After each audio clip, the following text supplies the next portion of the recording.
Kita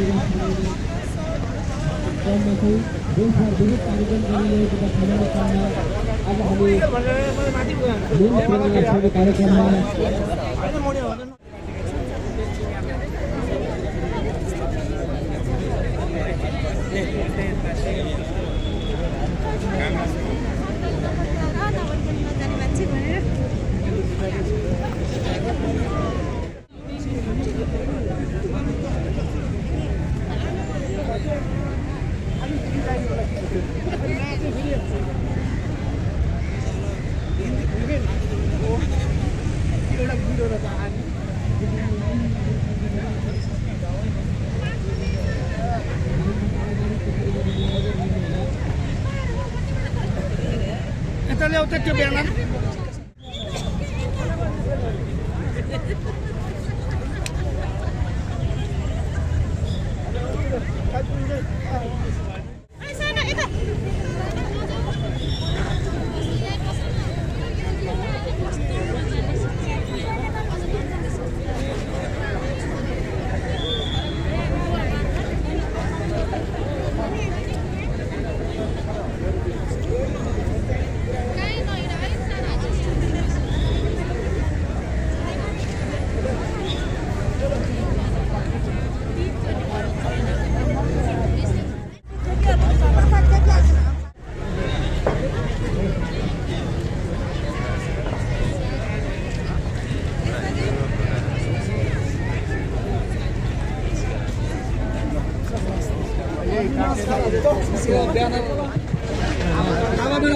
हाम्रो कार्यक्रममा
भन्दै मूल नाराका साथ मनाइँदैछ।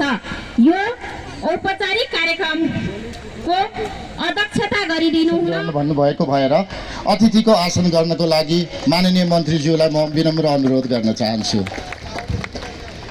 सरकारले नीतिगत रूपमा के काम गर्यो एक पृष्ठ अपाङ्गता भएका व्यक्तिहरूलाई सुनाउनुहोस्।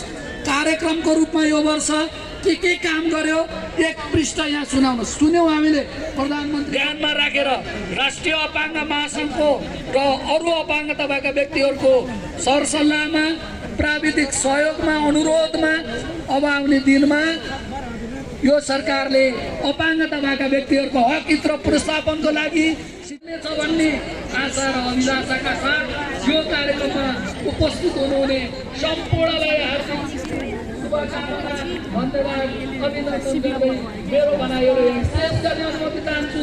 धन्यवाद, नमस्कार।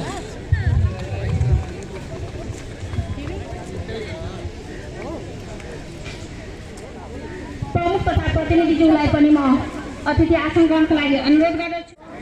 हामी सम्मान कार्यक्रमलाई जोड्नेछौँ। यहाँहरूलाई थाहा नै छ आज राष्ट्रिय अपाङ्ग महासङ्घ नेपालको तर्फबाट र राष्ट्रिय अपाङ्गता कोषको तर्फबाट अपाङ्गता क्षेत्रमा विभिन्न काम गरी योगदान गर्नुभएका सबल र उत्कृष्ट प्रतिभाहरूलाई हामीले सम्मान गर्नेछौँ। हामीलाई मन थियो यी सबै सम्मानहरू मन्त्रीज्यूकै हातबाट वितरण गर्न मन थियो र हामीलाई लिन पनि मन थियो, तर समय व्यस्तताका कारणले हामी केही सिम्बोलिक मात्रै अहिले गर्नेछौँ र हाम्रो मेयर र उपमेयरज्यूहरूबाट पुनः क्रमशः त्यसलाई जोड्दै लानेछौँ।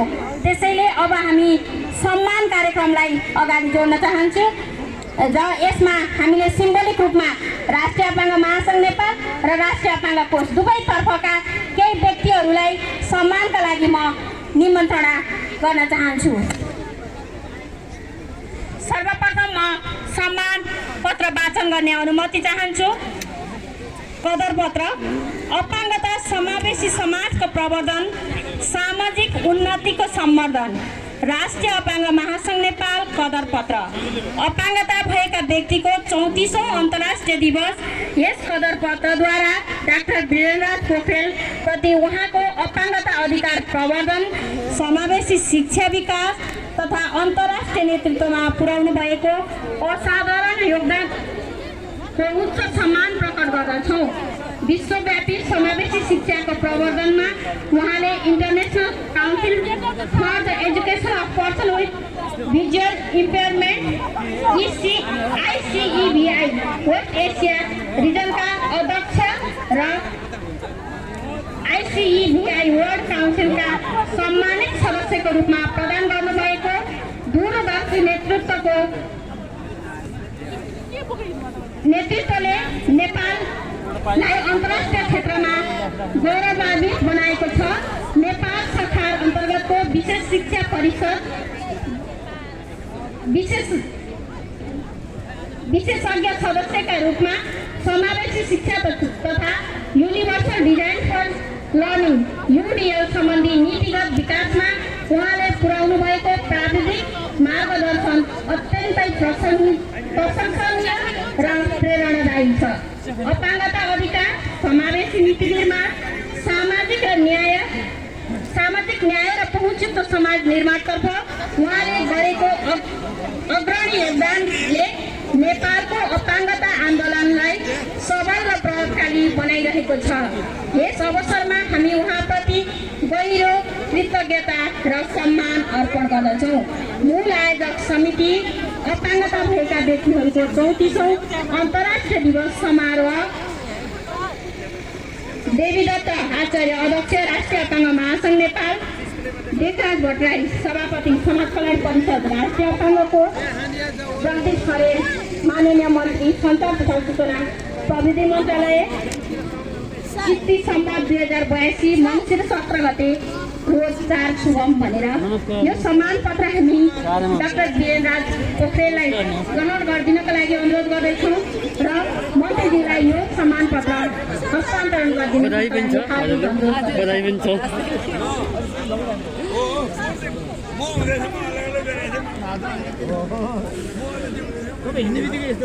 समयदेखि क्रियाशील भई वर्तमान समयमा देशभर रहेका दृष्टिविहीनहरूको नेतृत्वदायी संस्था नेपाल नेत्रहीन सङ्घको नेतृत्वमा रहेर अपाङ्गता अभियानलाई सशक्त बनाउनको लागि खेल्नु भएको उल्लेखनीय योगदानको कदर स्वरूप अपाङ्गता भएका व्यक्तिहरूको मन्त्रीज्यूलाई अनुरोध गर्दछु। त्यस्तै गरी ललितपुर निवासी श्री कमला श्रेष्ठ ज्यू शारीरिक अपाङ्गता भएका बावजुद पनि विगत लामो समयदेखि आम सञ्चार माध्यममा पुर्याउनु भएको यहाँको योगदानलाई सम्मान गर्दै 34औं अन्तर्राष्ट्रिय अपाङ्गता दिवसमा यहाँलाई पनि सम्मान पत्र हस्तान्तरण गर्दैछौँ। उहाँलाई सम्मान ग्रहण गरिदिनको लागि हार्दिक अनुरोध गर्दछु। त्यस्तै गरी बाँके जिल्ला निवासी कृष्ण गौतम उहाँले पनि आफू एक शारीरिक अपाङ्गता भएर पनि उहाँले अपाङ्गता आन्दोलनमा पुर्याउनु भएको अतुलनीय योगदानको कदर गर्दै उहाँलाई पनि सम्मान पत्र हस्तान्तरण गरिएको छ। यो पनि ग्रहण गरिदिनको लागि अनुरोध गर्दछु।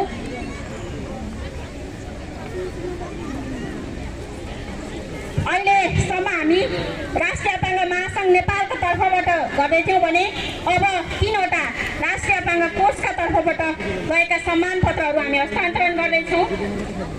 मैले एउटा वाचन गर्ने अनुमति चाहे।